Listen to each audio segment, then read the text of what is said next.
Hi, Matthey here from Balanced Digital Life, and I would like to bounce back on the video sequence I've just visualized today coming from Jenny from Dubai. Hi Jen. Interesting thing is that I find myself exactly in the same space.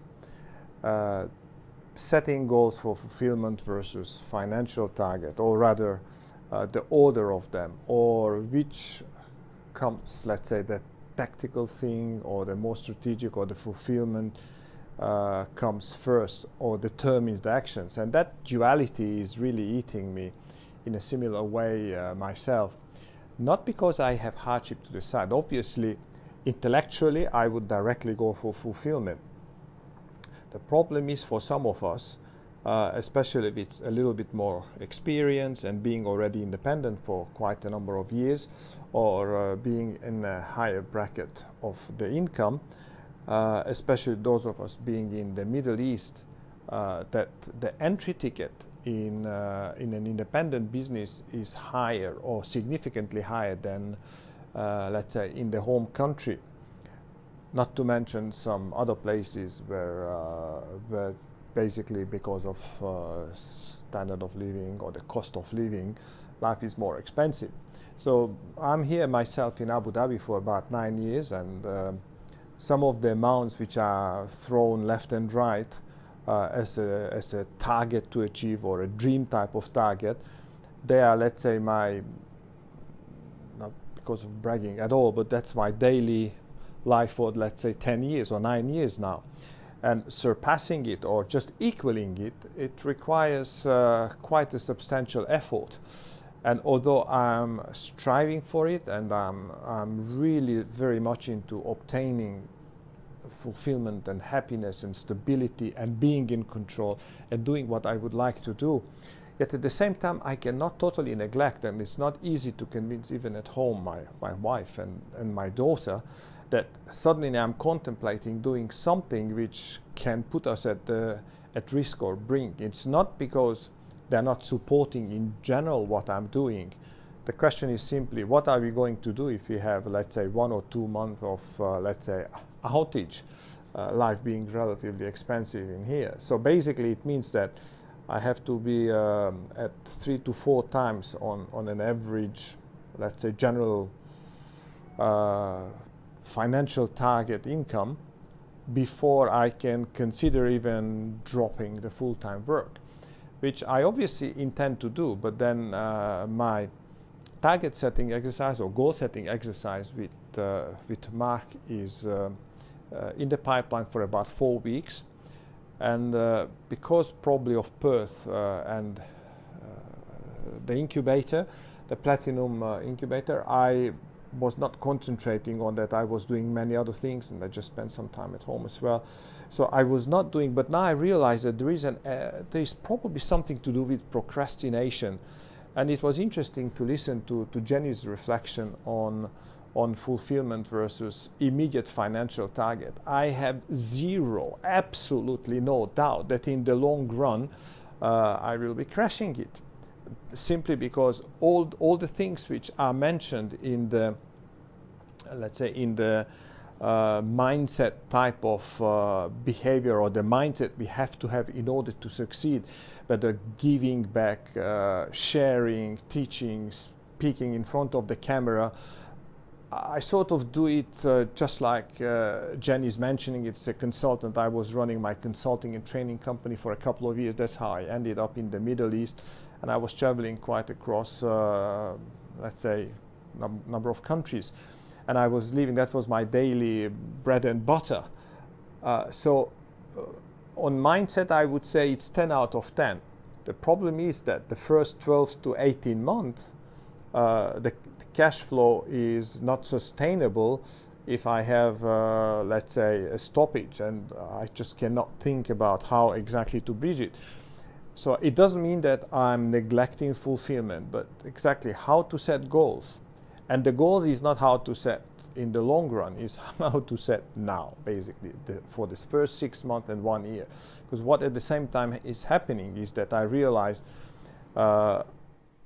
standing up and talking with people is probably not hard, but What is hard is to support for 12 months, let's say, to do it in the evening. It just does not go. After a while, there is a mind shift, there is a change, and it does not fly. The truth is that one can do so much, and after that, we would like to break even.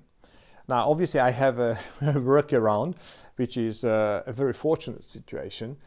It happens that in the last couple of years, maybe 18 years now, we are not using, we inherited with my brother 2 pieces of land in a European capital city. And what we decided recently, and I'm very much behind it, we are selling it. So for me, it's a no-brainer. I don't care how much it will cost in the future and what it will increase. Investing in our capability, in what we believe, what we would like to do, it's an absolute and sure thing. But it's not evident for everybody to switch from, let's say, a full-time or consulting type of arrangement to startup SFM or SFM type of activity and drop back to basically whatever you call it, the basic level of income, and then to sell that to the family. When I tell them that it's in the name of the greater good and it will take 12 months, and in the meantime I have to spend, obviously work is heavily taxing us already, but all the time at home and at webinars and readings, and soon it will be again travel. They say, we cannot get it. You promise much more and the stars, and at the same time we see that you carry on what you're doing for the last 25, 30 years. So the dilemma is there. That's true. I do not see it as a contradiction, but the short-term bridging is a huge problem. And it is not a one-size-fits-all solution. I cannot imagine if I used to live 30 years back in Australia, by the way, in Perth, and that's my Australian origin as well, if I can call it, not a true blue, but Australian. This is where we used to live. Obviously, on $4,000 back then it was possible, probably the double now.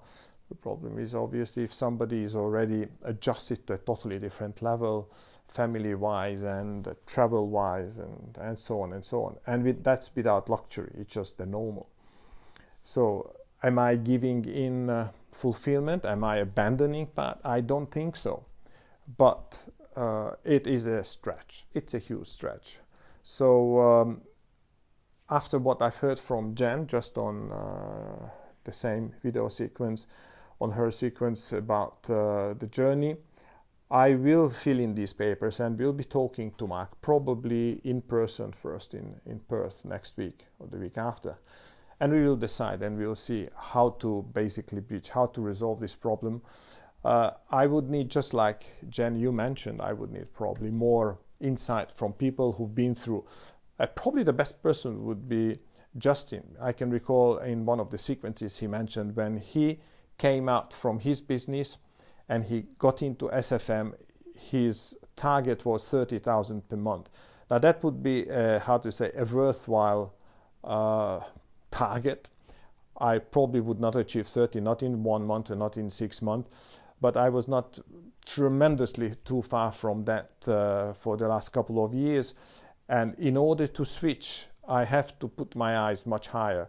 But I realized that majority and even some mentors, they were basically telling me, slow down, think about longer term, think about other stuff. But yeah, dilemma. So I leave you with that. I do not expect an answer. I do not think people can relate to it. It's very personal. Some people would even say that you should not be even thinking about and switching, just carry on, do whatever you are doing, and then it will just work out and everything is fine. Okay, so much for that topic right now. I may come back later. Income generation, go for money versus fulfillment, especially in the short to mid-term. Bye for now. Cheers.